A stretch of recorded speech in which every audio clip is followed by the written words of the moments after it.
at work.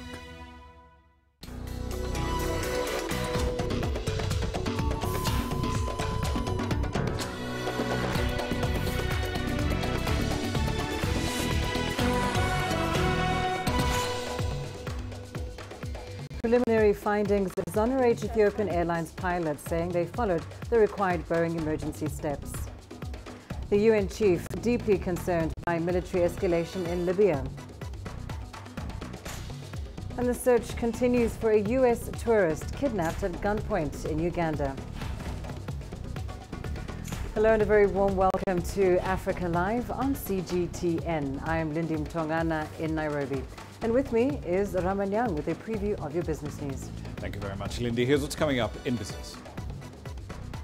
Vodacom says it's accused of causing a loss of nearly $4.8 million in tax revenue in Tanzania. And BRICS business leaders are discussing ways of improving trade and investment in Johannesburg. We'll bring you the details on those stories and plenty more in the course of the hour. For now, though, let's start with the latest in current affairs with Lindy. Thanks, Rama. Well, let's start the hour with the latest on the Ethiopian Airlines crash. A preliminary report states that the pilots on board followed all due procedures to try and regain control of the plane. The report indicates that software may have played a role in the crash, which killed all 157 people on board. CGTN's Girum Chala has more. The Ethiopian Ministry of Transport, Ethiopian Airlines, Boeing and other stakeholders have participated in the investigation process. The International Civil Aviation Organization rules, especially Annex 13, has been strictly followed. And the preliminary report said the Boeing 737 MAX 8 plane crashed due to a faulty flight control device. The crew obtained the license and qualifications to conduct the flight. Repetitive, uncommanded aircraft nose-down conditions are noticed. The crew performed all the procedures repeatedly provided by the manufacturer, but was not able to control the aircraft. Answering for some claims made by media that the flight control device has been damaged by a foreign object before the 737 MAX 8 took off from Bole International Airport, investigator in charge, Amdiye Ayalo, said, "Foreign object damage. We have not found anything that supports the claim that damage was caused by a foreign object against the flight control system. The data recorded does not indicate this was the case.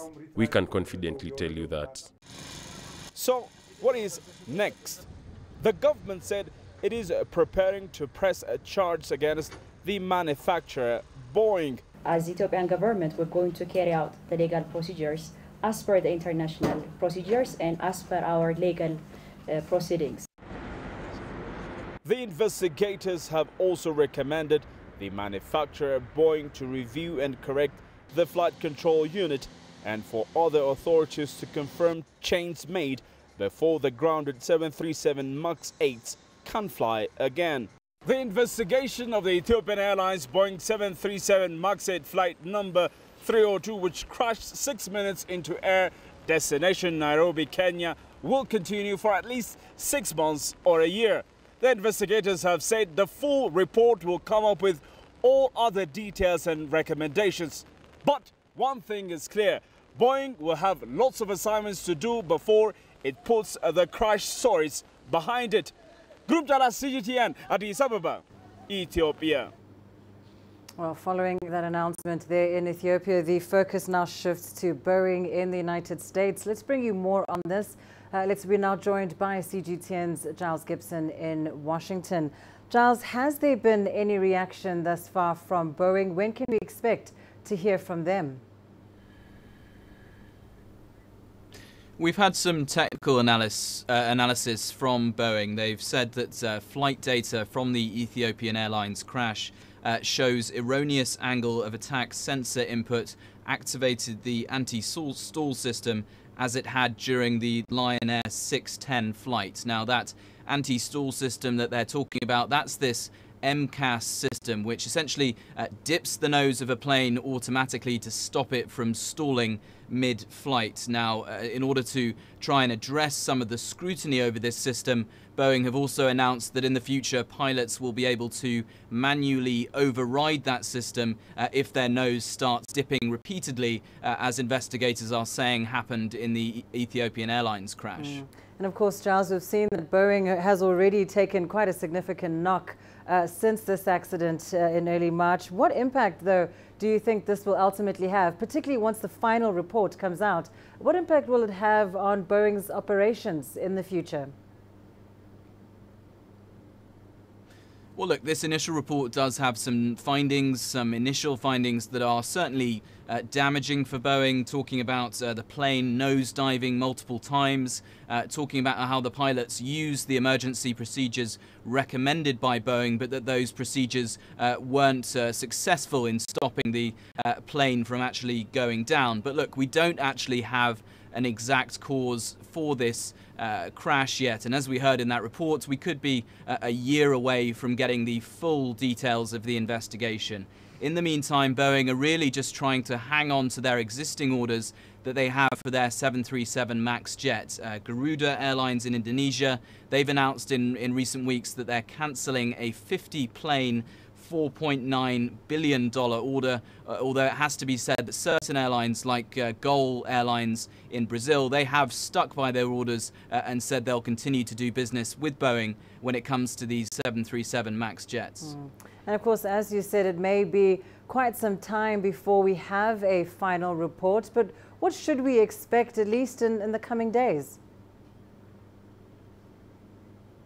Well, in the coming days, in the coming weeks, we're expecting Boeing to send details of some updates that they've made to the Federal Aviation Administration here in the United States, get those updates approved and then get them applied to the 737 MAX jets. Those include updated pilot training and also updated software. In the meantime, the company is facing mounting legal pressure after both the Ethiopian Airlines crash and the Lion Air crash. We've just had an announcement that a US citizen who was involved in the Ethiopian Airlines crash, the family are actually suing Boeing as a result of that. And we also understand that there are approximately 30 Lion Air victims. Relatives of 30 victims are also suing Boeing, and we are expecting more victims' families to move forward with legal processes as well. So certainly mounting legal pressure and mounting pressure on Boeing to try and repair its worldwide reputation. Absolutely. Giles Gibson, thank you so much joining us there from Washington. Well, as we heard there, questions continue to surround what's known as the MCAS software of Boeing's 737 MAX and its possible role in both the Lion Air and Ethiopian Airways crash. Let's take a closer look at this software, as well as issues surrounding its vetting process. Following the crash of Air Ethiopian flight ET302, Boeing witnessed countries and airlines around the world ground its top-selling 737 MAX series. The Air Ethiopian flight, which killed all 157 on board, was the second Boeing 737 MAX 8 to crash in a period of just 6 months. As questions surrounding the crash intensified, Boeing's regulatory system came under scrutiny. At the center of this is the company's Maneuvering Characteristics Augmentation System, or MCAS. In the 737 MAX series, engineers found a way to fit a larger and more fuel-efficient engine under the wing of the jet's low-riding landing gear. They did so by moving the engine forward and higher up, extending the nose landing gear by 8 inches. This increased fuel consumption by 14%. The relocated engine caused an upward pitching moment, causing the plane's nose to nudge upward. The MCAS system was developed to trim the stabilizer nose down. This is activated without pilot input. No official report has specifically blamed the MCAS as the cause of either the Ethiopian Air or Lion Air crashes. Reports emerged, though, of pilots on both the Air Ethiopian and Lion Air flights struggling as their planes' noses repeatedly turned down. A whistle report also revealed America's Federal Aviation Agency managers pushed the agency's safety engineers to delegate safety assessments to Boeing. Boeing then delivered to the FAA a safety analysis, which was then used to certify the plane to fly. The claims are being investigated by a United States Senate committee. The FAA is currently reviewing Boeing's final package of software enhancements for approval. It is also establishing a joint authorities technical review to ensure the safety of the Boeing 737 MAX, as well as scrutinize the anti-stall software that's been questioned in both fatal crashes. In a statement, the agency said, the FAA will not approve the software of installation until the agency is satisfied with the submission. Astatal, CGTN. The United Nations Secretary General Antonio Guterres has expressed deep concern over the potential armed showdown in Libya. Eastern military loyal to Commander Khalifa Haftar have advanced towards the western part of the country. Guterres has called for dialogue to resolve the Libyan crisis. He arrived in Tripoli on Wednesday to promote peace talks. The internationally recognized government in Tripoli, led by Prime Minister Fayez al-Sarraj, has been negotiating a power-sharing deal with a parallel administration in the east that is allied to Haftar. In January, the LNA forces loyal to Haftar started a campaign to take control of the south and its oil fields. Certainly a very risky situation that seems to be developing there. Let's bring you more on this now. We cross live to Adel Al-Mahraoui. He joins us from Cairo. Adel, Eastern Libyan forces have reportedly taken full control of Garian. Can you give us the latest on this? It's the closest city south to Tripoli, and it comes after General Khalifa Haftar has urged his forces, giving him an encouragement statement to move forward towards Tripoli. The main mission, according to Haftar and according to his spokesman, Ahmed al-Mismari, is to cleanse and eradicate the rival terrorist organization, quote unquote, and they will move forward to continue their counter-terrorism effort in the entire region. Currently, they control about more than 2/3 of the territories in Libya, and their northwestern side, where Tripoli is included, is still far from their control or outreach. This march has been met by severe criticism from Fayez al-Sarraj, the head of the Libyan Presidential Council, and the head of the Western government, which is rival to Haftar. He has declared the highest alert among his military forces and asked them to take any measure to counter those who would harm any civilians.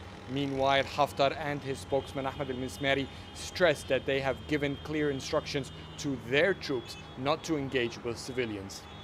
Well, of course, as you say, I mean, they've taken control of Garian town. They continue to advance towards the capital. Adel, this is all against an agreement between Haftar and Sarraj that was made recently just in Abu Dhabi. So where does this leave the peace process, and in particular the national conference that's set for later this month that would agree on a roadmap for elections?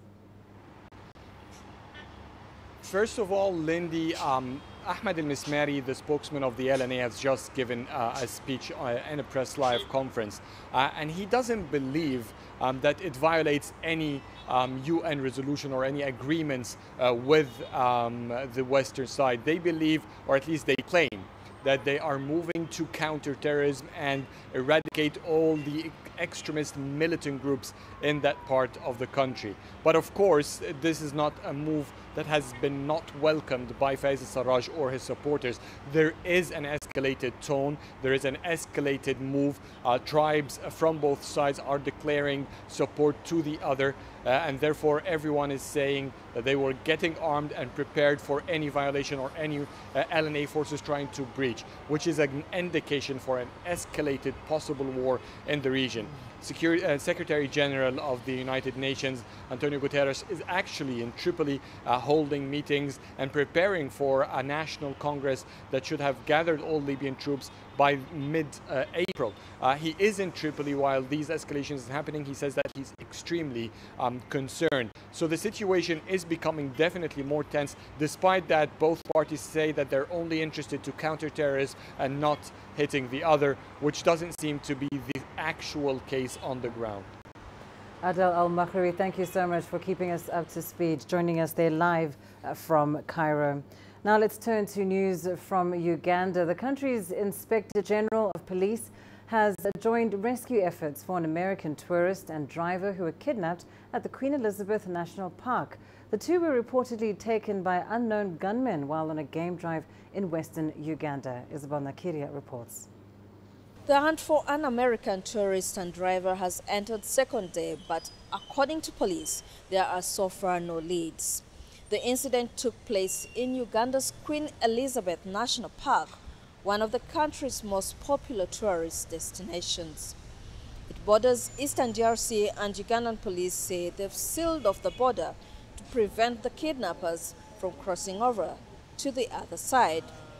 A search operation is underway with teams from the Ugandan police and the army joining forces with rangers from the country's wildlife authority. But concerns are growing as the area around the national park is remote and the network coverage is poor. It's reported that 4 unknown gunmen ambushed and kidnapped the tourists and their driver and are now asking for a ransom of $500,000. Isabel Nakiria, CGTN, Kampala. Well, time now for a short break. Here's what's still ahead on the program. Coming up, calls for more protests in Algeria despite President Bouteflika's resignation. And Russian President Vladimir Putin meets with his Angolan counterpart in Moscow. You don't find the stories of North Africa by sitting on the sidelines. You got to get out, go there, and you find them. In the bazaars of Casablanca, among the crowds in Cairo, Who come to visit Cairo, the ancient capital of Egypt. along the waters of the Nile, along the sands of the Sahara. No one else will take you where we can in North Africa. No one else will show you what it's all about. CGTN, see the difference.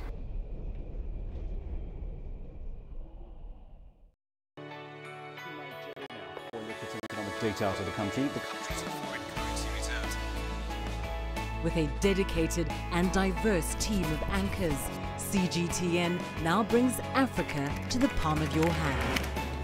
I'm Penina Karibe in the heart of Nairobi, which is bustling. From everyday heroes to the continent's most powerful figures, we bring their voices to you. We haven't changed. And this is something most of us are very excited about. We bring you news that's changing perspectives. Reporting from Nairobi City Center. News that brings Africa to the world.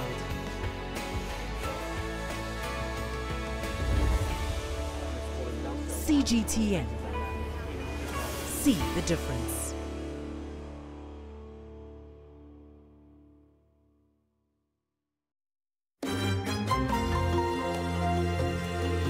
Africa Live. Find your voice.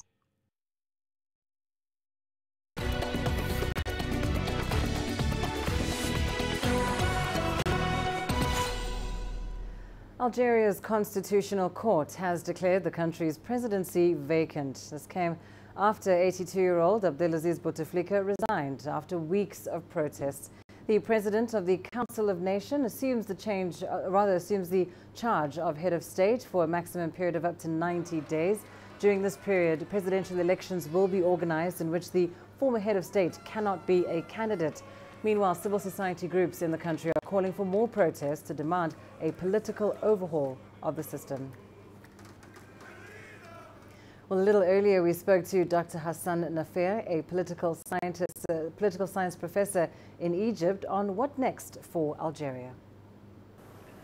Well, according to the Algerian constitution, it should be the Speaker of the Parliament, Majlis al-Ummah, who should replace Abdelaziz Bouteflika.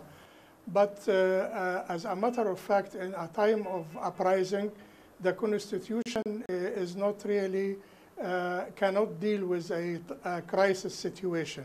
And I don't think that the speaker will be accepted by the protesters in the street, because he is considered as one of the men of the regime. So, and I noticed also that the chief of the army, in his latest statement, has mentioned not only the Article 102, which talks about the Speaker of the Parliament, but also about Article 7 and Article 10, which speak about the power of the people. And so I don't think that the solution has to be negotiated by the army on one hand and the representative of the protesters, if they can have representatives. So it is a very difficult and sensitive situation, and we will see how it falls. The first demand of the protesters was to ask Bouteflika not to be a candidate for a fifth mandate. But the narrow circle around him has been maneuvering to uphold their position and to continue to rule the country for at least 1 year, which was rejected by the protesters. So we are entering in Algeria now in a transitional period. And this transitional period has to be delimited. So how they will come together and what will be the deal that will be agreed upon to manage the transitional period, this has to be seen. Angolan President João Lourenço has been on an extensive visit to Russia, holding talks with President Vladimir Putin and also attending a business forum. The visit comes amid growing Russian influence on the African continent, as Julia Chapman reports from Moscow. The four-day visit by the Angolan president marks a significant stepping up in the relations between Russia and Angola. And it was President João Lourenço's first visit in his role as leader, but it's not unfamiliar territory for him, as the president studied at Russia's military political academy. And he pointed to those close ties when speaking at a business forum this week, where he told journalists that Angola and Russia are spiritually aligned. And the relations between the two countries date back to the 1960s, when the Soviet Union provided guerrilla groups in Angola with weapons. President Lourenço met with Russian President Vladimir Putin on Thursday, where the two discussed broadening cooperation in a number of spheres, including trade, economic and humanitarian. They also signed a number of bilateral agreements, and diplomats from the two countries also held consultations on draft agreements in the spheres of space, nuclear energy and diamond mining. President Lourenço's visit to Moscow comes as Russia has been renewing its focus on Africa and growing its role in the region. Political analysts say that it's partly economic, that Russia wants a slice of the untapped resources on the continent, but also partly political, as Russia tries to grow its influence abroad. Russia will be hosting a major summit of African leaders in Sochi later this year, and President Putin extended an invitation to President Lourenço during his visit this week. Julia Chapman, CGTN, Moscow. Nigeria's government has set up an interministerial panel to investigate rampant building collapses in the country.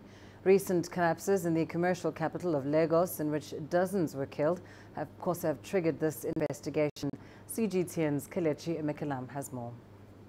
Emergency rescue workers in search of survivors at a construction site in the capital, Abuja. More than a dozen construction workers are believed to be trapped under the rubble. It's a common sight across Nigeria, buildings collapsing under their weight and killing dozens. And quite a number of investigations are abandoned along the way. But the government now wants to change that, triggered by recent deaths in building collapses in commercial capital Lagos The government now wants every incident investigated to the very end, and findings would be used to develop a more robust regulatory policy to avoid building collapses. Every building collapse should be investigated because there must be some information that we'll learn that may be unique and can help us in making sure that we stop any future reoccurrence. So we are very hopeful that what we are doing today will help to secure human life and also protect our environment. Nigeria already has existing regulations to prevent building collapses, and they include mandatory inspections of construction sites by qualified construction engineers from government. The job is to ensure construction design is safe and construction materials are not substandards. But still, building collapses have not been checked enough. Rotimi Faso has spent the past 15 years rebuilding, redesigning and sometimes reinforcing defective structures. Government needs to sit up. We have to look at the ISO needs to work on this, all the substandard qualities of materials that we have that comes into our sites. In the past 4 years, Nigeria has recorded about 60 building collapses. In March alone, there were 3 known cases in the commercial capital, Lagos. The committee has 2 weeks to come up with recommendations on how to stop building collapses.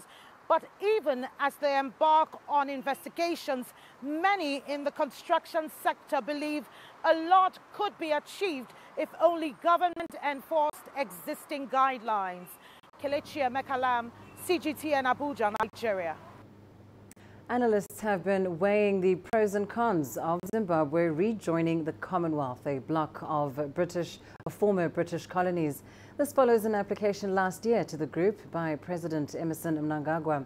Now, being part of an international grouping has its advantages, from prospects of connectivity to complex issues such as trade and investment. But some of the disadvantages stem from governing controls and restrictions.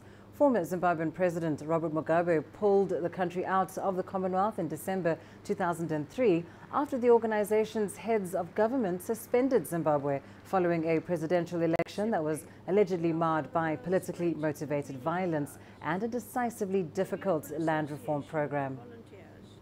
We should understand that trade pacts can be signed and executed with or without an inclusion into the Commonwealth.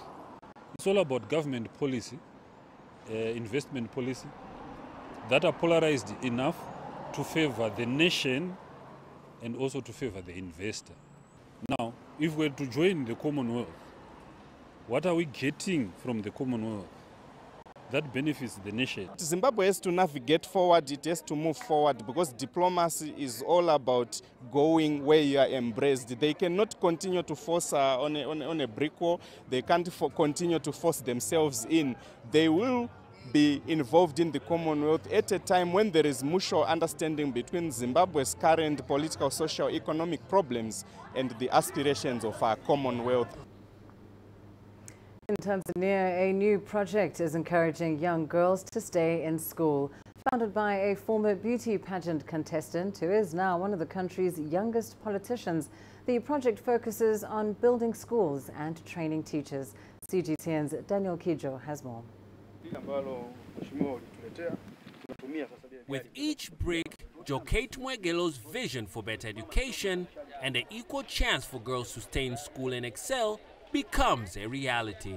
The former beauty pageant queen turned entrepreneur, now one of Tanzania's youngest district commissioners, is making big changes. Tokomeza Zero, which means banish zeros, is a campaign that aims to reduce the number of students failing at the national examinations level by building schools and motivating teachers. I strongly believe that there isn't a kid that is not able to learn. But there are kids that lack guidance, leadership, and mentorship. In order to improve the learning infrastructure and help children stay in school, she has organized a gala to raise funds for the campaign. It is estimated that the enrollment rate of secondary school-age students in Tanzania is only 31%, with an even lower rate for girls. Very few are able to complete their secondary education. Along with the building of schools, the program has also created after-school camps. At these camps, students can have an extra meal as well as get tutoring for subjects they find a challenge. High dropout rates for girls are usually caused by early marriages, lack of funds for educational supplies, and long distances to schools. Joke's program aims to build a one-of-a-kind boarding school in Kisarawe to ensure that girls stay in school and do not have to travel long distances. They also educate the community on the importance of education. We have put in place more strategies this year and started the camps earlier, so we expect the students to do better than last year. Joke hopes that an improved learning environment will inspire these girls to strive for more, despite the limitations they face. Daniel Kijo, CGTN, Dar es Salaam, Tanzania. And let's now go to Ramanyang for your latest business news. Thank you very much. Here's what's coming up in business. We'll be back in Tanzania, where Vodacom is accused of having caused tax losses of nearly $5 million. And BRICS business leaders are discussing ways of improving trade and investment in Johannesburg. Africa is the nexus of enterprise, and global business will tell you why it matters. From the mega investment projects to multi-billion-dollar mergers and acquisitions. Africa today collects, just in terms of revenues from taxes alone, $545 billion a year. If you take 10% of that and you devote it to the energy sector, problem solved. All this on Global Business, weekdays at this time on CGTN. Business in Africa is at the crossroads, where opportunity meets innovation, where profitable new markets collide with global trends. From the sound of an African bell on a stock market's floor, to the shout of the trader in a bustling free market. It's colorful, vibrant, and exotic. CGTN stands at the gateway to Europe, Africa, and the Middle East. From Morocco to South Africa, we talk to the deal makers and actors who fuel its engines of growth. Only on CGTN.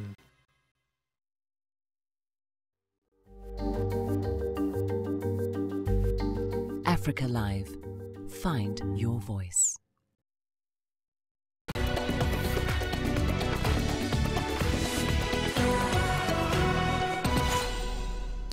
Welcome back. Let's start in Tanzania. Vodacom subsidiary in that country is facing accusations of depriving the Tanzanian government of more than $4.8 million in tax revenue.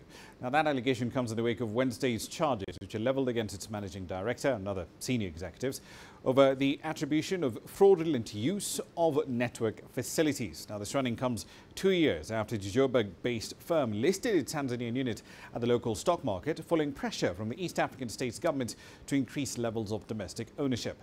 Vodacom is Tanzania's leading telecommunications firm, with about 32% of its its 40 million mobile subscribers. Over in West Africa, Nigeria to be specific, the oil-producing company Shell has paid the Nigerian government over $6.3 billion in taxes and production dues for 2018. That's 48% more compared to the level of cash that Nigeria earned from the exact same revenue sources in 2017. This is the second time in 2 years that the country is grossing the largest revenues from Royal Dutch Shell. The payments formed part of Shell's sustainability report, which was released on Tuesday by the group CEO, Ben van Beurden. Now, the report outlined Shell's approach to sustainability. It covers its social, safety and environmental performance in 2018. It also sets out how the firm is playing a role in the transition to a lower carbon world and its contribution as a whole to society.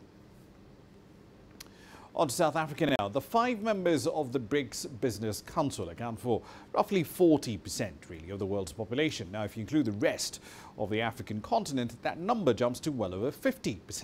It's a population with vast potential that some entrepreneurs attending this year's BRICS annual meeting in Johannesburg want to unlock. Here's CGTN's Angela Coppola with the details. The need to trade and visit member countries is a huge opportunity, but visas are still a hurdle between some of the member countries. It's been suggested, though, that BRICS should look at the European Union. What has made Europe so successful is the single visa that you apply for to get into Europe, but mainly the biggest market in tourism in Europe is intra-European countries, and that is what we want to achieve with our BRICS countries. The deregulation is part of a bigger deregulation issue being tackled by one of the work streams at the meeting. While the group represents 40% of the population, trade levels are nowhere near that.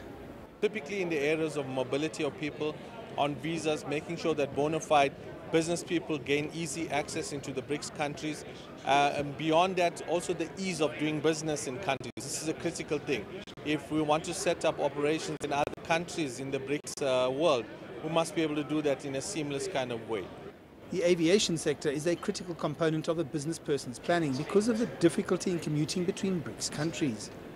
We all have to go via other countries. It takes sometimes 2 days to reach via stop, right?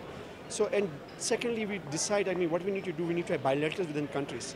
So we're creating the data from the informations, and we can decide how we bilateral, multilateral we discuss. While governments play a role, entrepreneurs are at the core of the BRICS Business Council's success or otherwise, and that's especially the case on the African continent. It is very important that if you want to secure your investment, if you want to make sure that your business can grow and can be sustainable, there's no doubt that the involvement of African entrepreneurs in partnership with BRICS counterparts is the only way to go. Entrepreneurs want to be given free rein to do what they do best, and that's create business opportunities and employment. I'm Angelo Coppola for CGTN in Johannesburg, South Africa. Still in the country, the Gauteng province has unveiled a new $2.8 billion rolling stock manufacturing facility. It will manufacture, assemble and service locomotives, as well as other rolling stock for clients across Africa. The government hopes that this will further contribute to skills development as well as small business development in the rail manufacturing and services sector. Here's CGTN's Lindy Mtongana with the details. South Africa's manufacturing industry has been given a boost by the launch of this locomotive plant. It is as a result of an investment by TMH Africa, a subsidiary of Russian rolling stock manufacturing giant Transmesh Holding. The new investment is modeled on South Africa's Gautrain. Gautrain is a mass rapid transit railway system which was constructed in an effort to address the heavy traffic problem in and around Johannesburg and Pretoria in Gauteng. The new public transport system will just be like the Gautrain by standard and look and feel and efficiency.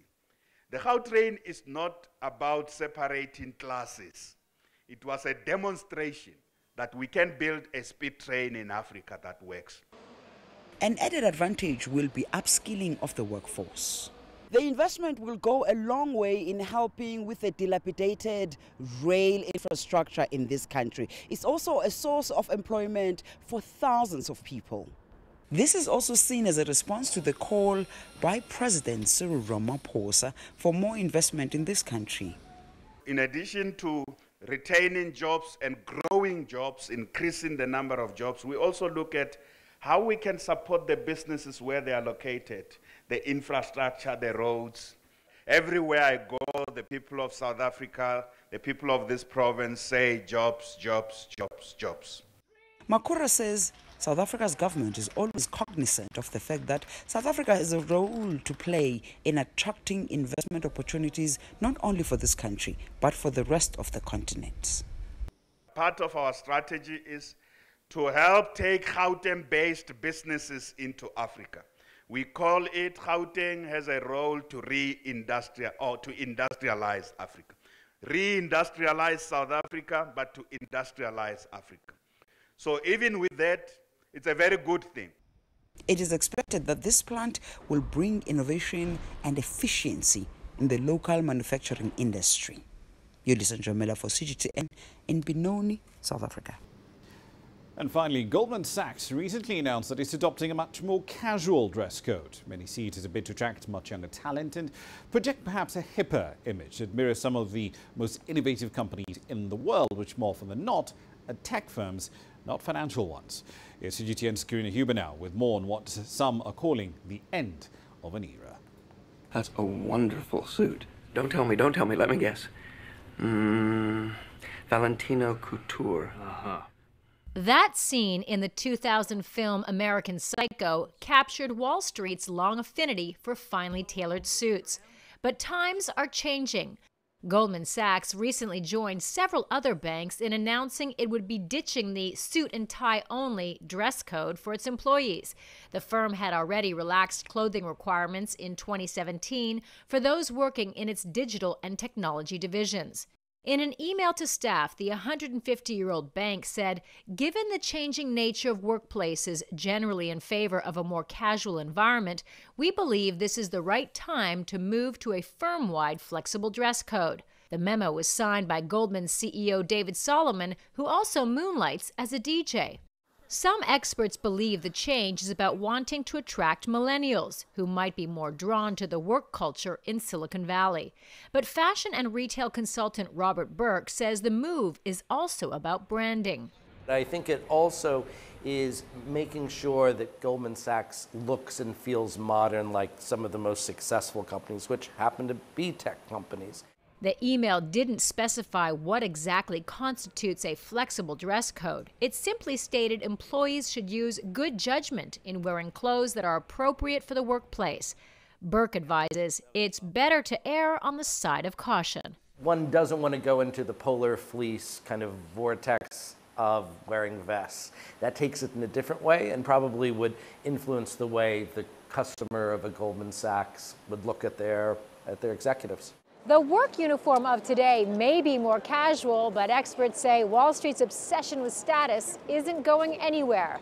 They say accessories will become even more important markers of success as the suit and tie goes out of fashion. Karina Huber, CGTN, New York. And we'll be there for the time being. I'll be back at the top of the hour, though, in global business. So we're looking at more details on what exactly did cause the demise of flight ET302 on the 10th of March, and of course what that means for the future of Boeing and a 737. All that and more in the pipeline for you. For now, though, back to Lindy. Thanks very much, Rama. Well, let's take a short break. Here's what's still ahead on the program. A quarter century later, families that lost loved ones in the Rwandan genocide rebuild their lives by supporting each other. Join us in global business. See Africa through our eyes.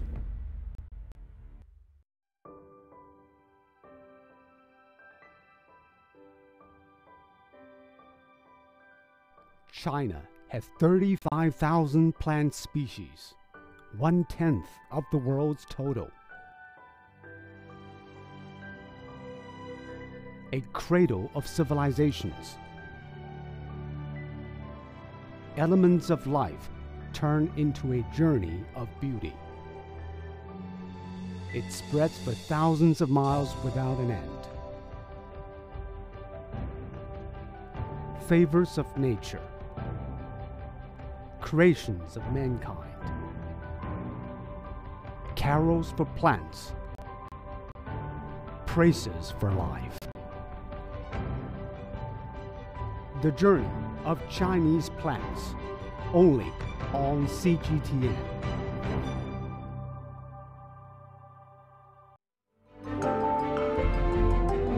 Africa Live.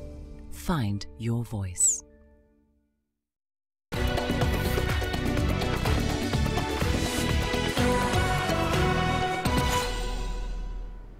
In 1994, Rwanda experienced a genocide that lasted around 100 days and left an estimated 800,000 people dead. According to United Nations estimates, more than 95,000 children were orphaned and around 300,000 were killed. Well, 25 years later, for some of the survivors, they have found healing and purpose in support homes such as the Agahozo Shalom Youth Village. Vincent Dupol Ruhumuriza was born in Rwanda just a few months before the genocide. His father's death in the violence remains a mystery. The only time he ever tried to ask about it, his mother broke down. I spoke to some people who knew her before, who have some stories. I heard that she got some troubles in the genocide, she was eaten, she was raped. And I heard that this is a very strong thing that I can not push asking. And now, since that time, I have fear to ask her anything about that so that she can again be in that situation. The 25-year-old later finished his education and blended into a new family. Here, Individuals grieving lost loved ones have rebuilt their lives. 7 years ago, Ruhumuriza lived with his mother in poverty. In 2014, when he was about to drop out, his school got in touch with the Agohozo Shalom Youth Village.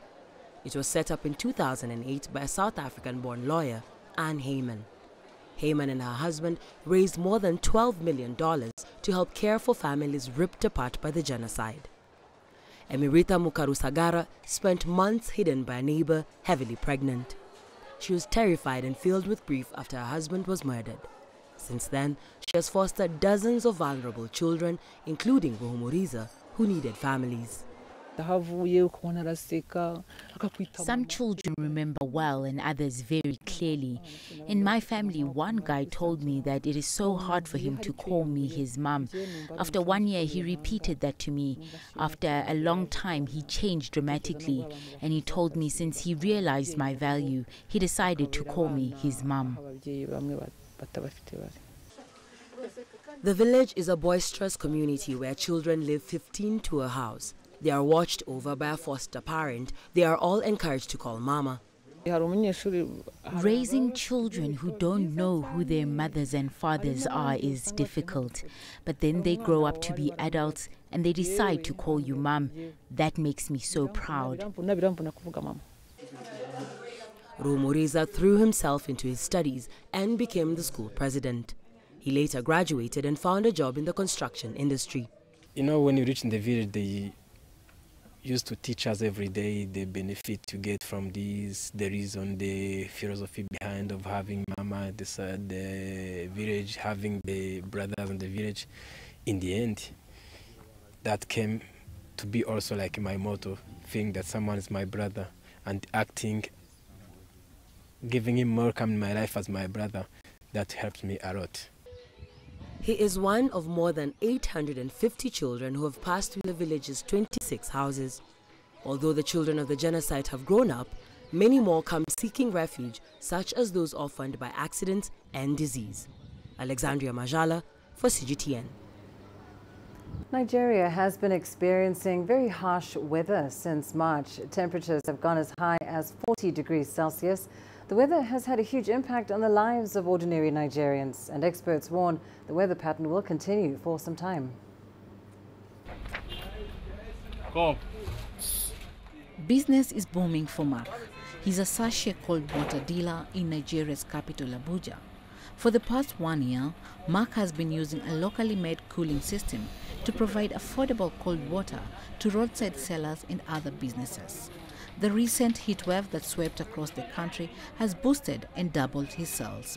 If the weather is hot, the solution that people will be looking for is something that is chilled.